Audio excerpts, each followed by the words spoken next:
I got a fun idea for a video, and I want to give you a little overview of what I'm thinking here to explain it, because otherwise I don't think it will make quite as much sense. So, on this channel, over the last, I don't know, year plus that I've been making videos, one of the main subjects that I focused on deals with true crime cases and especially forensics. Because I happen to work in criminal law, which I'll get into a little bit more here in a bit, as a paralegal. And, I get a steady trickle of people that find the channel and they have very natural follow-up questions they want to ask about forensics.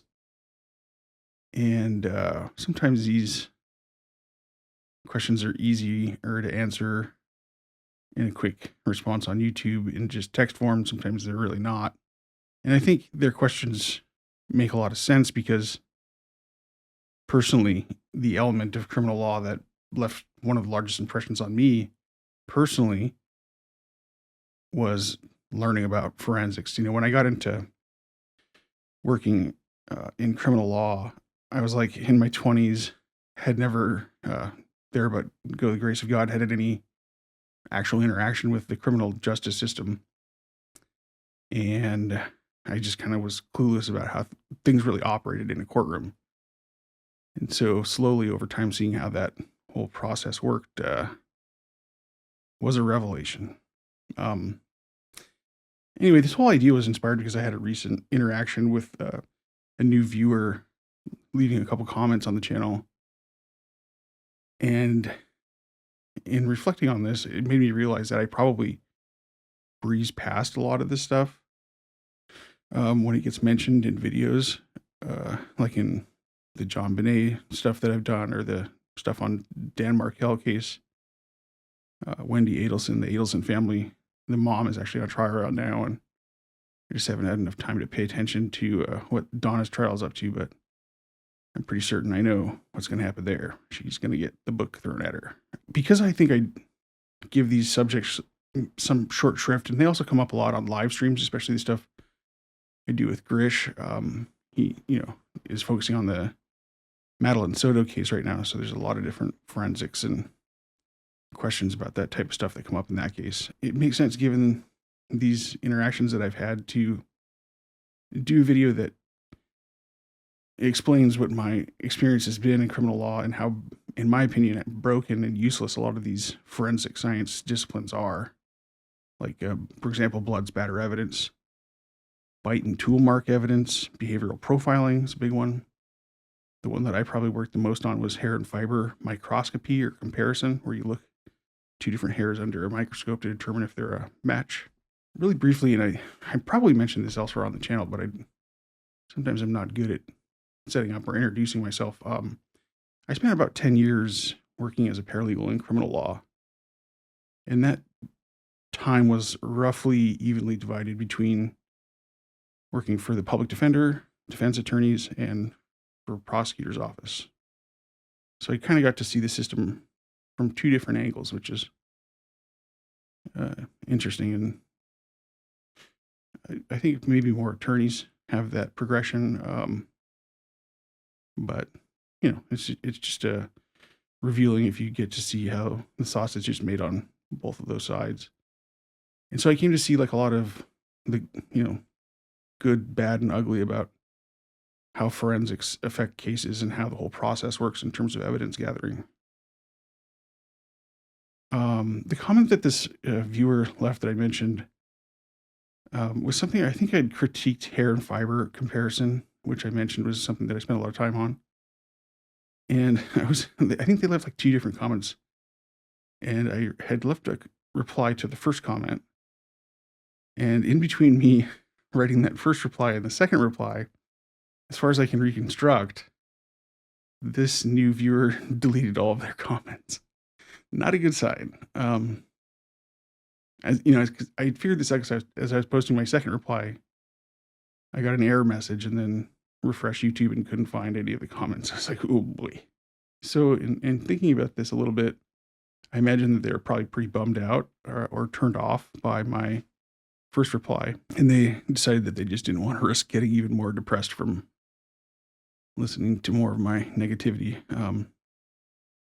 And they had asked in their first post about my opinion on the general reliability of other forensics used in court. And they also added that they'd become fascinated with the work of the original FBI profilers, Robert Ressler and John Douglas, which had spurred their interest into forensics. And what I probably should have added is that I, too, read Mindhunter with interest. It's a book that's related to the John Bonet case, which I have done videos on and have a deep interest in. But I think maybe either I was too direct or something was lost in the text-only reply that I left. Because in answer to their question about my opinion on the reliability of other forensics, I felt compelled to mention that I think profiling is maybe one of the least reliable areas of forensics. I'm not even really sure if it qualifies. Well, anyway, there's a lot of disagreement about what exactly are forensic sciences, but it just wasn't very diplomatic of me. And I'm afraid I ran that viewer off. Maybe I've run other viewers off, but my intention was like trying to be constructive and offering my frank assessment along with some links for further reading. But because I failed so spectacularly there, I was inspired to think of a better way to share this sort of information, more entertaining way, a way that wasn't so limited as like a short reply to a YouTube comment. And in thinking about that, the conclusion I came to is that I don't want to come up like I'm like a Debbie Downer here, or like I'm relentlessly negative about it, because I think I really like the idea of a lot of forensic sciences, but in practice, something also gets lost in translation there. And there's a lot of interesting reasons for that. And we're going to talk about some interesting resources that discuss that exact issue. So instead of going like the route of telling you like Debbie Downer the statistics behind feline AIDS, it's the #1 killer of domestic cats, standing in for forensic science here, I thought maybe we could make it more entertaining, hopefully. So I spent a few days gathering material from popular true crime media, stuff like documentaries and other relevant sources that highlight strengths and weaknesses of a handful of forensic disciplines. I'm going to try to do 6 in this video. We'll see how it goes, but maybe we could do a part 2 because there's a bunch of different ones that we could go over.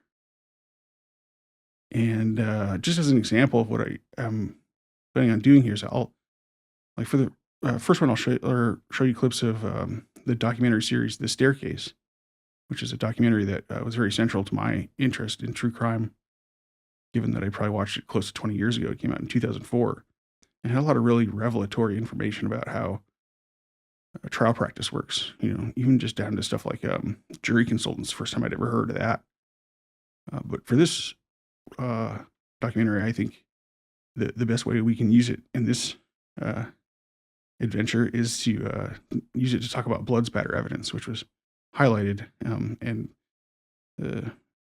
we'll get to it, but you'll see why it's a good fit there and why it highlights the issues with blood spatter evidence as a forensic discipline.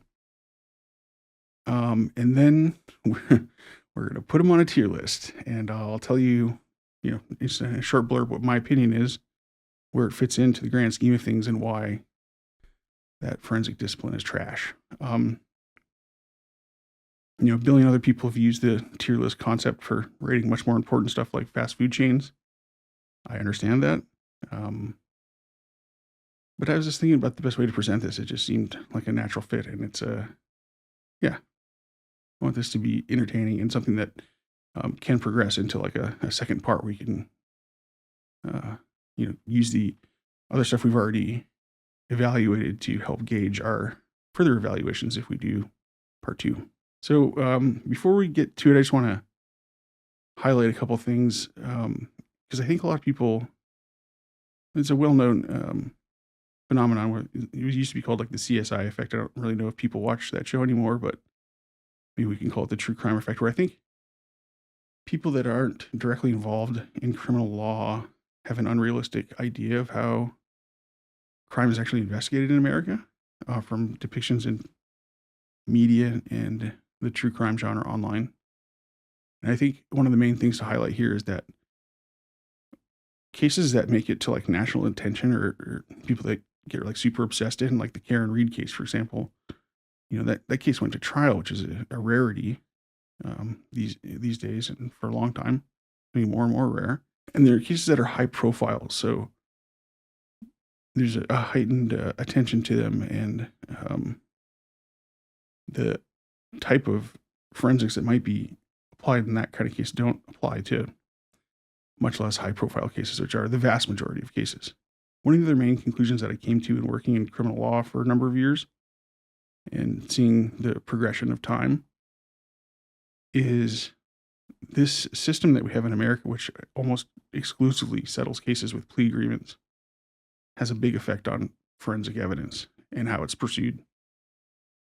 Because cases so rarely end up going to trial, it's like well over 90% of cases are resolved short of trial, either by plea agreement or dismissal. The potential forensic evidence to be collected in that case is less and less likely to matter with each passing year. So one of my working hypotheses about this is that as cases are less likely to go to trial, all the people that are involved in collecting and presenting and dealing with forensic evidence in a courtroom have gradually like atrophy their skills and experience with forensics, which leads to what nerds would call an entropy cycle, or a gradual decline, like a vicious circle into disorder, where because evidence is collected less often, standards aren't applied as rigorously, and so on, because everybody knows that it's just so unlikely to be meaningful to the outcome of cases. And, there's just a lot more cases these days as well. The ratio of,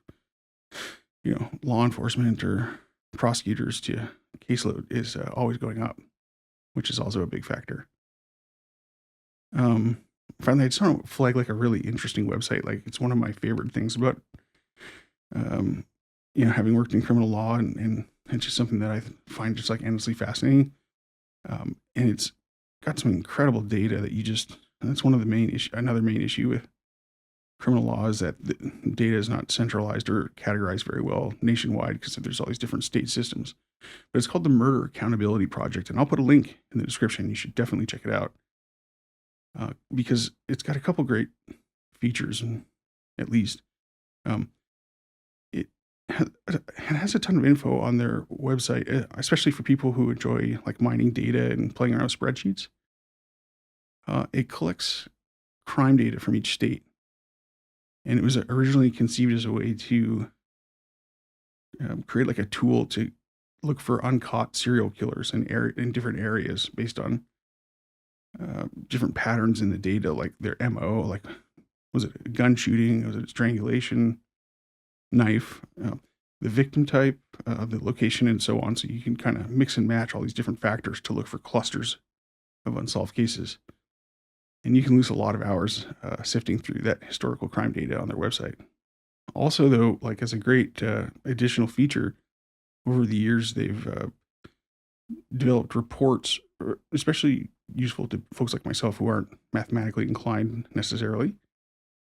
And a lot of these reports focus on the issue of how clearance rates for murders in the United States have been going down over time. So less and less murders have been solved, and the numbers are astonishing, and really call into question like the usefulness of stuff like advanced forensics technology. The U.S. had an all-time low in clearance rate data in 2022 of 52%. So just over half of cases were solved. And clearance just means that, suspect is identified and like arrested, put forward for the crime. Doesn't necessarily mean conviction. There's a lot of like hinkiness in the data, but it's all very well explained on the website. And also because of like the data collection issues, like there's a number of really interesting reports from the Murder Accountability Project about how states failed to report like thousands of crimes. So data could even be worse. But going back to like the 1960s when they start tracking this data, the clearance rate for murders that was solved was like over 90%.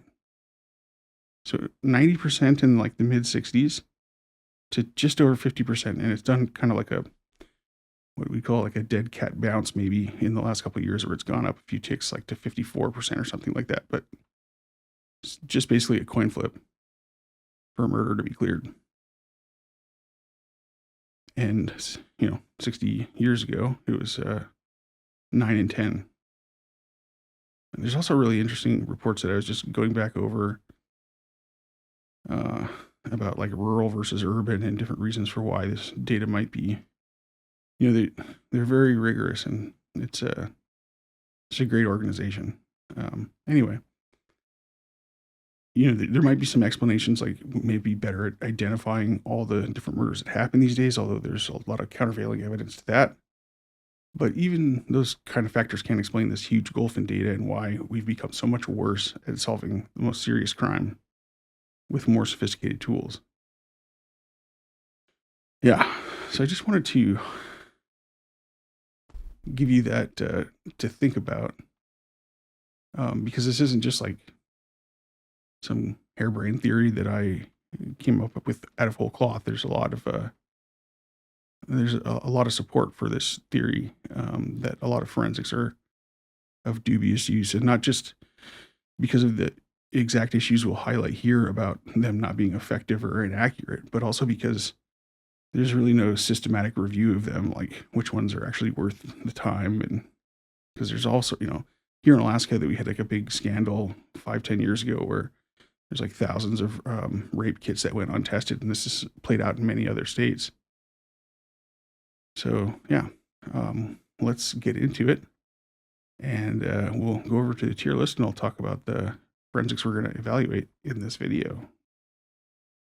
All right, let's make a tier list. We're going to start with blood spatter, and I think it'll make sense as we go along, but I'll tell you really quickly the different disciplines we're going to look at here. We have blood spatter, we have fingerprints, DNA, criminal or behavioral profiling, hair and fiber microscopy or comparison, and finally arson. And like I said, we'll go through each one. I'll play like a short clip or give you some different relevant info from maybe like a magazine article or just different popular sources, and then I'll give you a short explanation on my thoughts, and we'll place it on the tier. I think probably most people have seen tier list videos before, but if you don't know, the tier list goes like S as the highest, like the most. That's basically means like super overpowered. I think this comes from like, I don't know, anime or something, but it's used in like a ton of different videos these days. So S means it's like the best forensic discipline, works 100% of the time, or as much as can be expected. And then A is like very good, B is C average, D is total trash. So hopefully that makes sense. And so let's start here by playing a short clip from The Staircase. If you haven't seen The Staircase, it's a really great, like I said, I think it's like a 13-part series, and there have been additional parts that got like incredible access, especially to the defense. And the main defense attorney's name is David Rudolph. He's a great defense attorney. I think he was like went to college with like Obama or something like that. So he's a pretty well-known figure. And in this clip that we're going to look at, he's cross-examining the main blood spatter expert for the prosecution. And the blood spatter was like very central to the case because the entire the murder was Michael Pearson was accused of killing his wife Kathleen, who was found at the bottom of a staircase, hence the name of the series. And so there was blood all over the place, and Michael basically said it was an accident, but the state said that he had killed his wife. And so the way that they interpreted the blood evidence was central to the case, and whether or not the state could make firm conclusions about how the blood ended up being on the staircase, ended up being a pretty dispositive part of the case. I think later on, a juror said that the blood spatter evidence was among the most important when they were pulled after the trial. So let's take a look at this short clip, and then I'll tell you what I think. Stop it right there. Now, how did you determine that you were going to strike that source of blood from behind the stairway? I wanted to see what it would do from that side, And why is that? just simply as an observation. So you'd rather see it from that side than from the side you thought it happened from? Yes. And I noticed that. Can we go back for a second? Okay, let's just replay that again. Let's watch how high you go. I noticed you go about that high, right? That amount of force? About that much. Can we play it through? Like that. Right? Stop it. That's correct. You realize that when somebody's trying to beat somebody to death, they're generally speaking, they're not going like this, right, sir? Generally speaking, somebody's trying to beat somebody to death, they're not going like that, right? That has nothing to do with these experiments. I was simply producing an impact spatter, something hitting a source of blood, producing a pattern on the wall so that I could go back and pull my strings. Sir, my question is, was your theory here that Michael Peterson was standing somewhere outside the stairway, leaning in and doing swings like that? Yes or no? No. Okay. Let me ask you this. If somebody was hitting a source of blood right there and they brought it back, where would the cast off go? Again, there's many variables on that also. If the weapon were swung in not a full roundhouse swing, there probably wouldn't be a cast off. If the weapon had been cleaned in between swings, there wouldn't be a cast off. Well, let me stop Those you types there. of things. In other words, if somebody was beating somebody to death and they hit them once, and then they took a towel and wiped down the weapon, and then brought it back, then there wouldn't be cast off. That's correct. Gotcha. Okay, well, I think that clip pretty much says it all, but my feelings on blood spatter evidence is that it's very limited in its use. You can't really tell very much from it.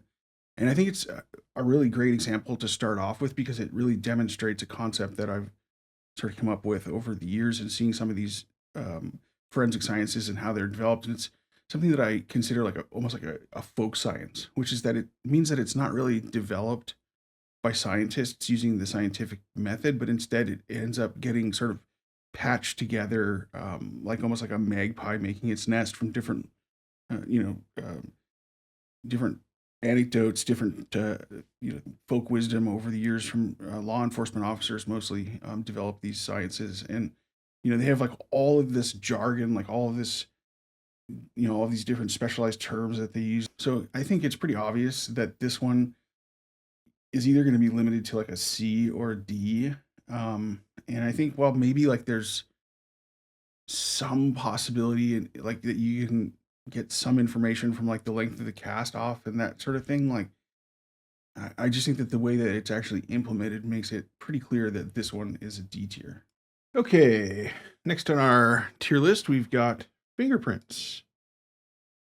And I think the inclusion of this might be a little bit surprising to people because I think the general impression is that fingerprints are super reliable. I mean, they're one of the longest used forensics out there, for over 100 years. Actually, I think they go back to like maybe the mid 19th century.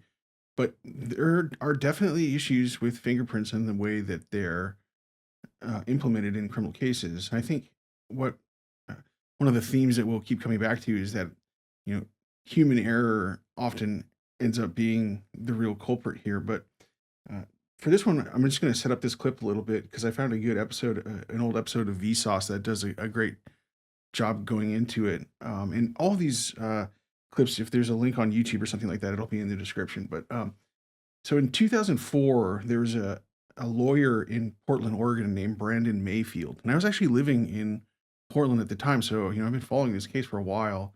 And also in 2004, there was a bombing of a train in Madrid. It was a horrible event that killed, I think, around 200 people. But because of the FBI's use of their IAFIS fingerprint database, and also, other things that are explained in the report and in this video, like the pressure to come to a conclusion. They made a match through the database of a print that was found at the scene of the bombing to Brandon Mayfield. And it's sort of ridiculous on its face because they had no evidence that he'd even been in Madrid. He had an expired passport and all this stuff. But because of their database and the way that they did fingerprint comparisons, they ended up arresting him first as a material witness and then actually accusing him of being part of the bombing. He was eventually let go when they found out the actual match to the fingerprint. Who knows how accurate that was? I'm assuming that it was actually accurate because the guy was convicted, but and he was let go and ended up winning like a big settlement and stuff like that. And one of the main things I want to highlight here, is that there's a lot of different points of comparison variation, like to make an actual match for a fingerprint. Like some people, like in this case, it was 10 points of comparison that were needed. Other places, the standard's 12 or 16. But let's take a look at this Vsauce clip, and then we'll come back and talk a little bit more and rate fingerprint evidence. A panel of international fingerprint experts suggested that the FBI had far too much confidence in the Integrated Automated Fingerprint Identification System, which is the largest biometric database in the world, and let the pressure of a high-profile case determine how they viewed the evidence and what evidence they collected at all. The panel also concluded that FBI culture discouraged fingerprint examiners from disagreeing with their superiors. The Department of Justice released a 330-page report that admitted to analytical and procedural errors, and academic journals churned out articles analyzing the validity of fingerprint analysis, the rate of false positives, and fingerprinting's role in criminal trials. Regarding the validity of fingerprinting, a science historian at UC Irvine said, "How do you explain to the court that what you've been saying for 100 years was exaggerated, but you still have something meaningful to say?" Mayfield's case led to lawsuits about potential misuse and constitutionality of the Patriot Act, a $2 million judgment in his favor, and a formal apology from the US government. Okay, so yeah, as I said, fingerprint evidence is an interesting one. And another thing that I came across in working in criminal law was there was a case that I worked on that was a cold case. And it really got me thinking about fingerprint evidence because the guy in that case that did the fingerprints only used 12 points of comparison. And I had heard before that most other places used like 15 or 16. So it had me questioning the validity of the fingerprint evidence. Also, this same evidence tech threw away like an ashtray full of cigarettes that were at the scene of the crime. He flushed them down the toilet at the crime scene. So it's just a couple different things that had me like really wondering about, the role of the examiner in making fingerprint matches and how reliable it is. And there's also like a really great, the FBI report that's cited in that Vsauce video has some like amazing stuff in it. And I'll just read you really quickly like a short passage from it because it kind of blew me away. The 10 features in LFP 17, which is the fingerprint that they found on at the scene of the Madrid bombing, formed a constellation of points that was generally consistent with the constellation of points in the known fingerprint of both Mayfield, who's the lawyer who's wrongly arrested, and the actual terrorist. Although the OIG, the Office of the Inspector General, who did this report, found no systemic study of the rarity of such an event, anecdotal reports suggest that this degree of similarity between prints from two different people is an extremely unusual circumstance. So that just kind of goes to the heart of the issue, is that there's really been no systemic study on like how many points of comparison you actually need for a fingerprint to be valid. Obviously 10 is not the answer because it can lead to false positives. I mean, any number will lead to some false positives. But I mean, how unlikely is it? 10 versus 16, what order of magnitude is acceptable? That's really the question here. And also, like, what role does human error play in adding to the number of false positives? Like, for a lot of these forensics, you really need to know, I think what's referred to as like your R squared, or what your error rate is. And a lot of them, you can't really get it, especially in stuff like blood spatter. Like, how do you know what your false positive rate is going to be in blood spatter? But Fingerprints also have that issue to a lesser degree. So I'm going to put this one at A, I think. It has been around for a long time. It's generally considered to be pretty strong. I think, there are a few cases out there like Brandon Mayfield's, but I think by and large, it's a pretty good forensic science. Next on the tier list, we're going to do DNA. This one I think is another one that people generally consider to be very strong, and going with our theme of human error getting into the process, and also because I don't want to focus on some of the critiques of DNA that have more to do with like the math of it, just to make you guys aware, there are like very substantive critiques of like the types of algorithms and the way that the error rates are established in DNA, like how likely is this DNA to match, and stuff having to do with forensic genealogy and the way that DNA profiles can be very similar from different lines of the family. This one, I think, this clip I think that I've chosen does like a really great job of illustrating some of the ways that human error in the collection of DNA, especially, can be a huge issue. And I'm going to use a clip from one of my favorite cases, one I've mentioned numerous times on this channel, the OJ case. And I think this one is one of the more famous examples. But I'm going to play a clip from the OJ 25 documentary from a while back on Court TV that shows how Barry Scheck, the part of the Dream Team and attorney for OJ, dismantled the hapless Dennis Fong on the stand in documenting the ways that the LAPD, just was totally clueless in the way that they collected DNA. And this is still an issue, and it's something that's not, again, standardized in terms of procedures.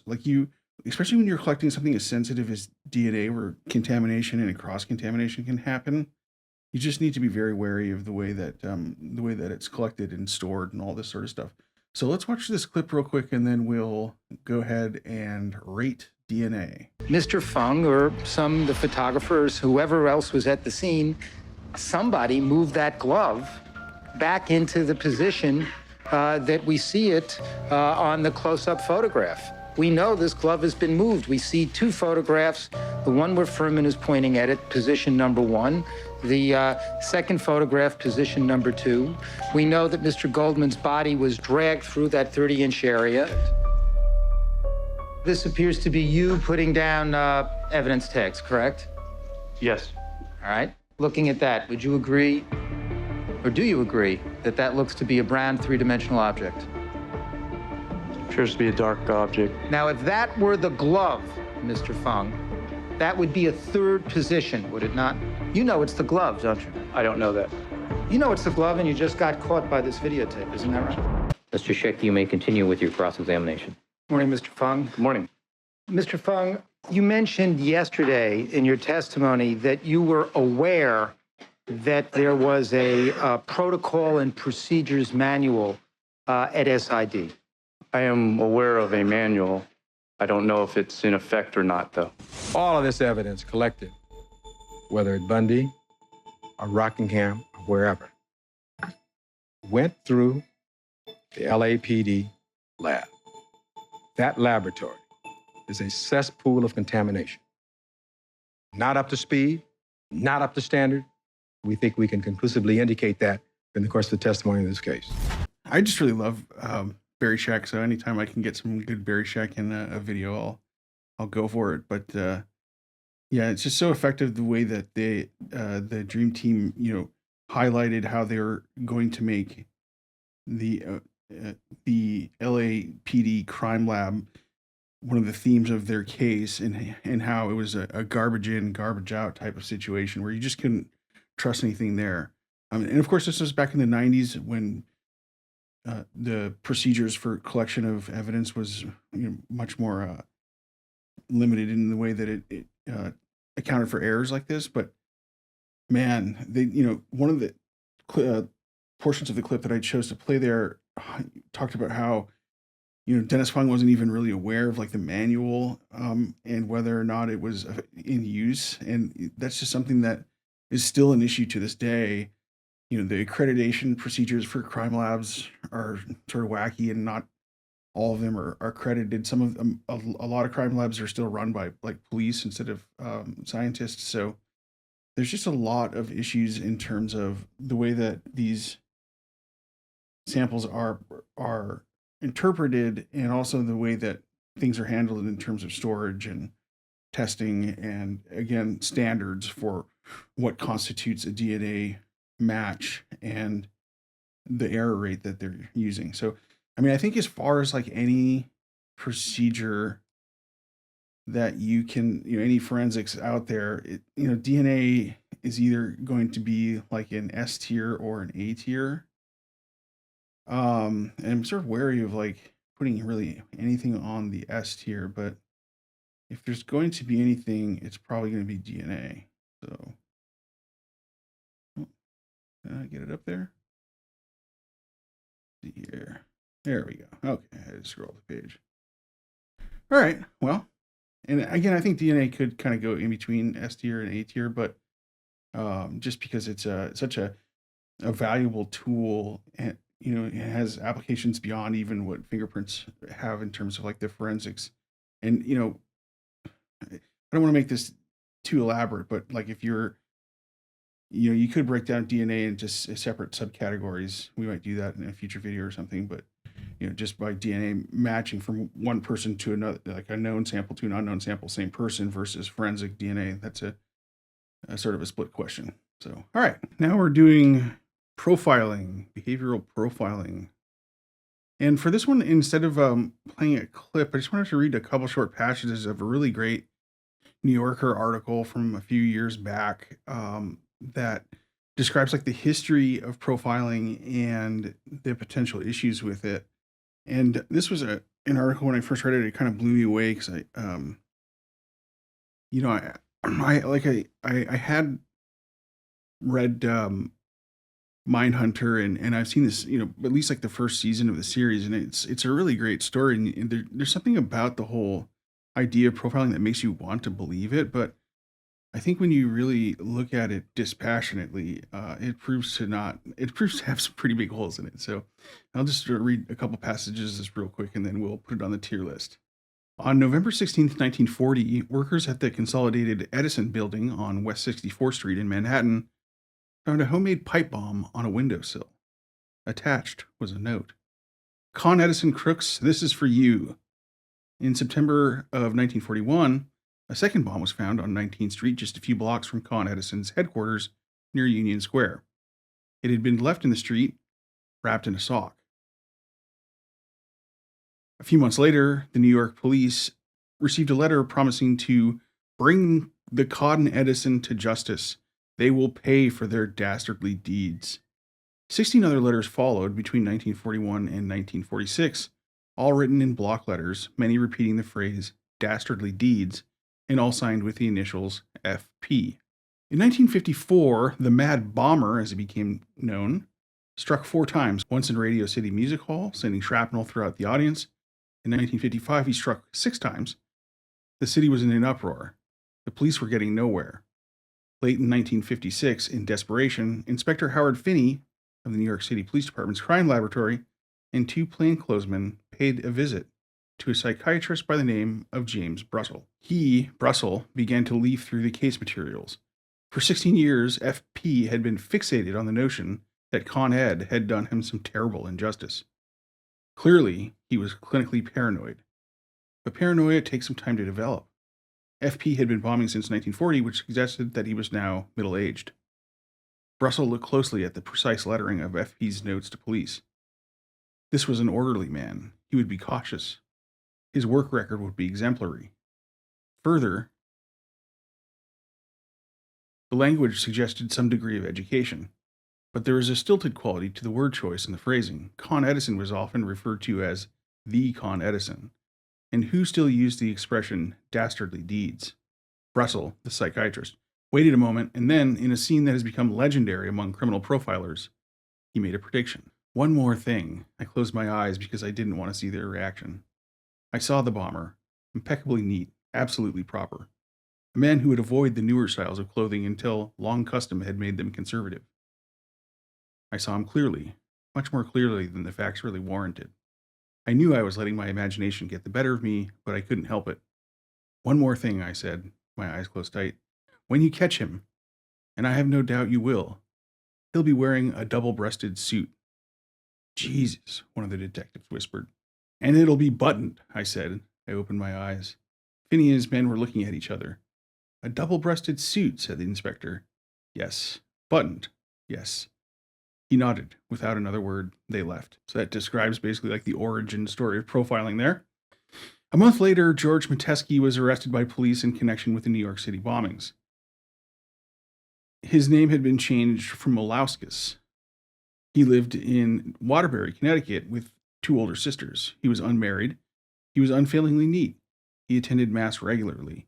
He had been employed by Con Edison from 1929 to 1931 and claimed to have been injured on the job.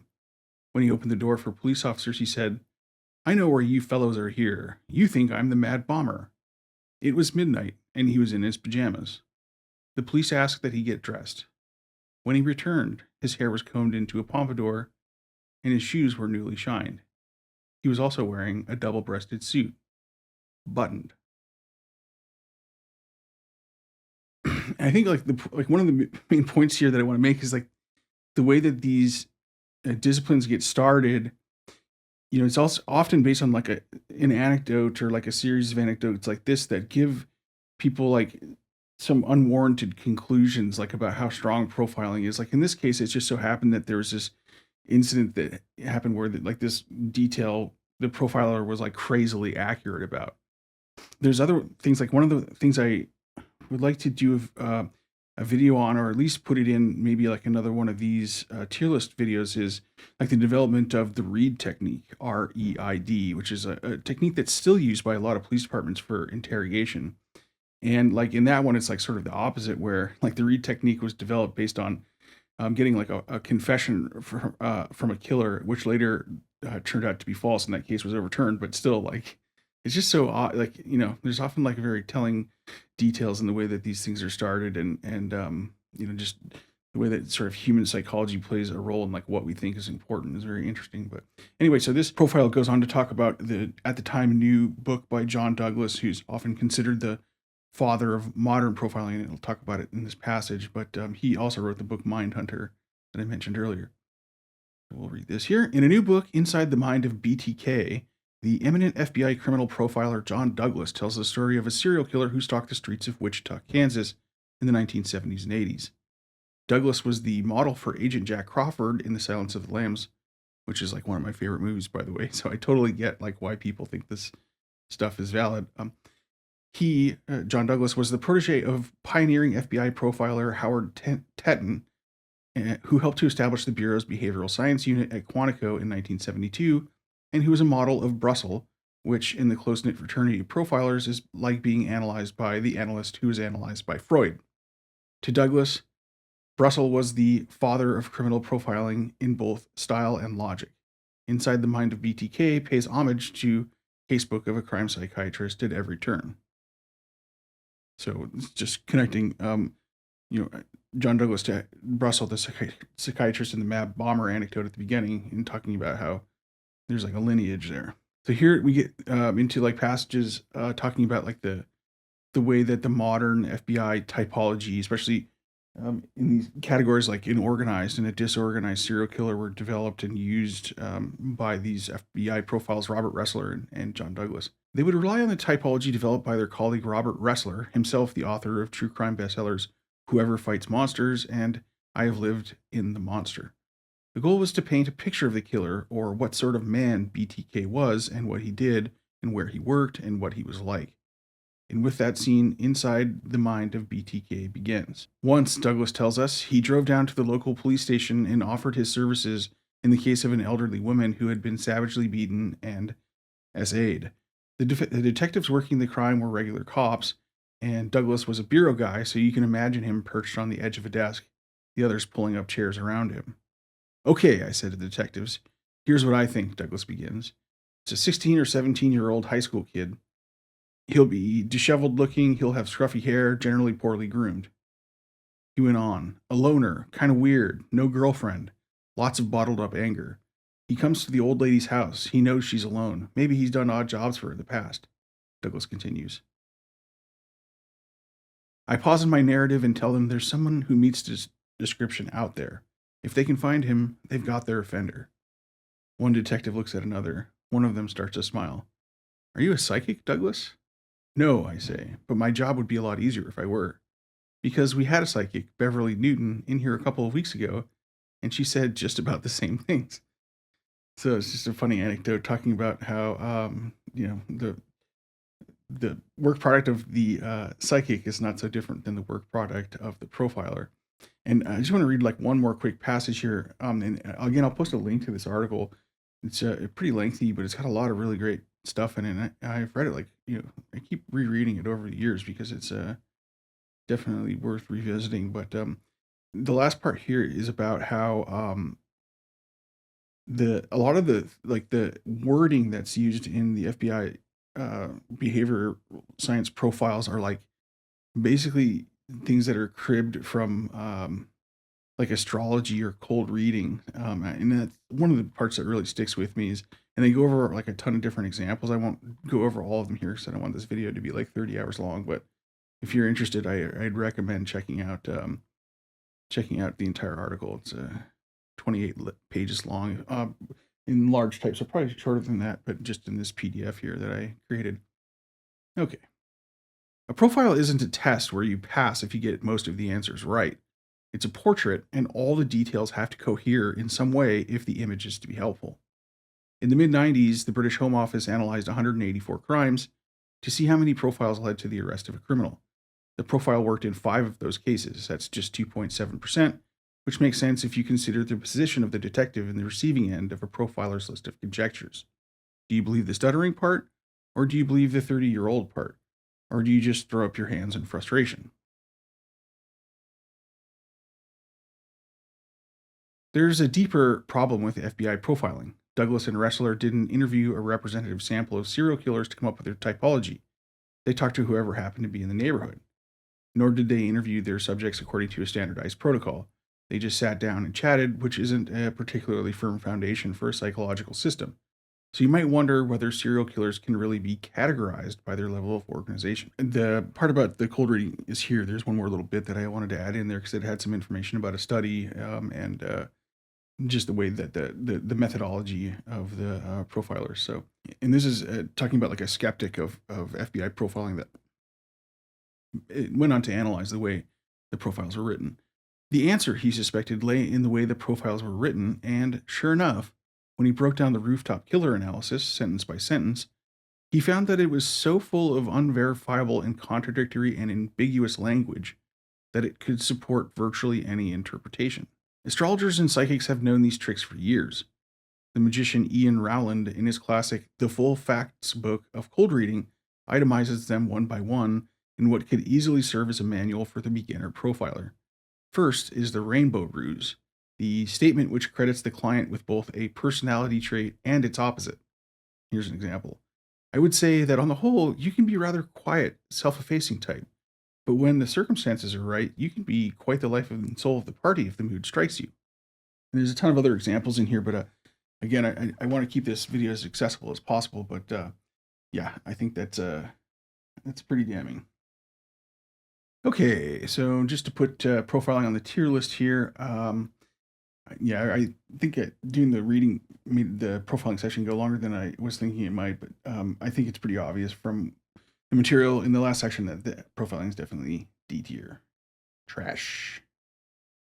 Alrighty, so we're going to do hair and fiber microscopy, and this is one that, as I've mentioned in other videos, and that it's the one that I have like a ton of experience with because I worked on like a long running cold case that's actually still in the courts amazingly after like 15 plus years after I started working on it. But there's just not like a really like a bunch of like there's not a good documentary that I'm aware of or like some other piece of popular media that I can play. So I'll just tell you like a short like my opinion on it. Just give you like a short anecdote of how I experienced it and what the issues are with it. I mean, it's not really used at all anymore, but it used to be much more common like if there wasn't like a fingerprint in a case, or enough other forensics, like back in the 80s, it was used in, hundreds of thousands of cases probably. And there's a really long series of Office of the Inspector General reports on the FBI lab back, in the 80s and 90s, and how the whole forensic science has essentially been discredited now because of the way that that it was used. I mean, it's like the perfect example of a folk science. It was just totally cobbled together. And again, the error rate was, it was just made up out of whole cloth. And so that's what I'm going to focus on here, is just telling you how they created the error rate in the case that I worked on. And after reading like the OIG reports, this same type of formulation was used to tell the jury like how accurate this hair comparison was. And just to kind of back up a second, hair and fiber microscopy is where you take like a hair that's found at the crime scene and you compare it to like a known hair from the defendant in a case under a microscope, looking at both hairs at the same time. And it's actually has a decent amount of overlap with like fingerprints in the way that, they use all these different types of characteristics in the hair, and you have to establish like a number of different comparisons of characteristics that are the same between the known hair and the unknown hair. Same sort of thing happens with fingerprint analysis, which should again sort of give you some pause about fingerprints. But in the case that I worked on, the guy that did that was the expert that did the hair comparison was FBI Special Agent Michael Malone, and he's had like a ton of his other cases like that he worked on overturned, and he was the focus of one of the OIG reports, and they had to do like exhaustive work into looking at all the cases he testified in to try to make sure that the defendants that were still in prison were made aware, and people were executed on death row from this guy's testimony. In some of his cases, it's just unbelievable. But so in his testimony, he would say that the FBI uses 15 points of comparison to check a known hair against an unknown hair. And he would tell the jury it's not as reliable as a fingerprint, so you can't match a hair to one person to the exclusion of all others, right? But then he'd say in his career, it took me a while to like break this down, because like I think like the first couple of times I even like heard his testimony, I didn't quite understand it because it's very convoluted. But this is a part where it just gets really weird for me.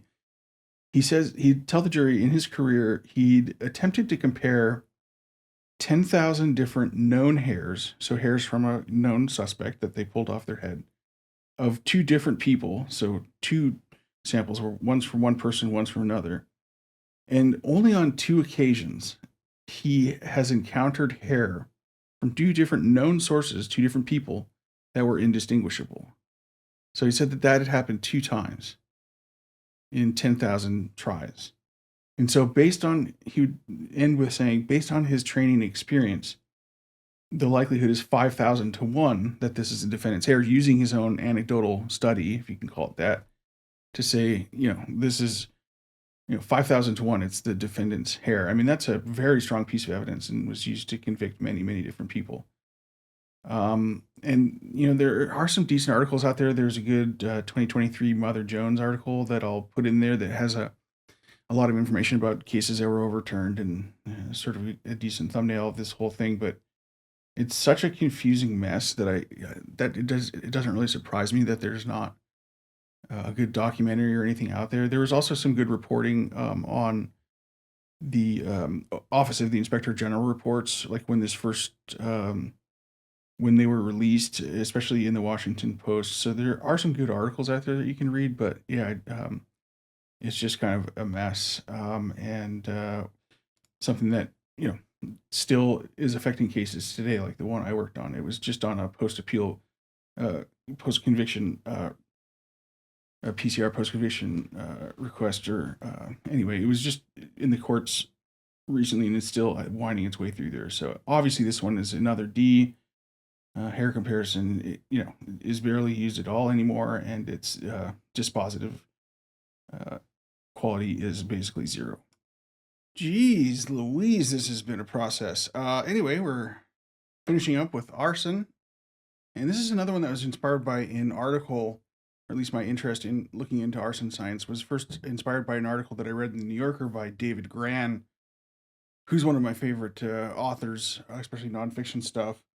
He's written a couple books that have been made into movies recently. The Lost City of Z, I believe, which is a Brad Pitt movie, and Killers of the Flower Moon, which was recently made into a movie starring Leo DiCaprio. So yeah, those are. But he's written a bunch of other really great stuff, and one of the things that he wrote was an article called "Trial by Fire" about Texas wrongfully executing a guy who was convicted of an arson where two of his daughters died. So there's been a couple of really good documentaries made by this. I've got a clip here that we'll play from Frontline documentary, and then we'll come back and rate it. Cameron Todd Willingham had been sentenced to death for the arson murder of his 3 children. Then 12 years later, new evidence. Taking a look at the photographs and video and testimony and fire investigation report, it became apparent that we were dealing with a fire which had gone to flashover. Flashover, the instant ignition of all combustible material in a room. The flashover had left natural patterns on the floor that all post-flashover fires tend to leave behind, and these had been misidentified as pour patterns, and thus the fire had been labeled an arson. Hearst reviewed the report line by line. All right, here's your first bit of so-called arson evidence. This was typically interpreted in the old days as a pour pattern. In other words, someone poured gasoline or some other accelerant down the hallway, out the front door, and then ignited it. The prosecutor in this case literally believed that the burn patterns on the floor were in the shape of a pentagram, like some satanic ritual. When you actually look at the burn pattern that they drew, and then you look at where the windows are, windows furnish ventilation to a fire. And all they were looking at is what we call ventilation patterns. All right, so where do we put arson science? Yeah, I don't want to make too much of a trend here, but I don't really see much of an argument for anything other than D. I mean, I guess, yeah, I mean, it's possible that there's been like some developments in it recently that I'm not super aware of. I haven't been keeping up on my arson science developments or periodicals, but yeah, we're just gonna put it in D. One thing that I am interested in is your input. If you have any thoughts about like where any of these get spotted, definitely let me know. If you have any other suggestions for any forensic disciplines that we could do in like a part 2 possibly, drop me a line. But yeah, I think this was hopefully an interesting exercise. Hopefully the video won't be super long. Hopefully we'll keep it under an hour or so, but it yeah, it was a fun idea that I had, inspired by my blunder, and yeah, hopefully it was an interesting mistake and solution. So thanks for your time, and drop me a comment if you have any suggestions.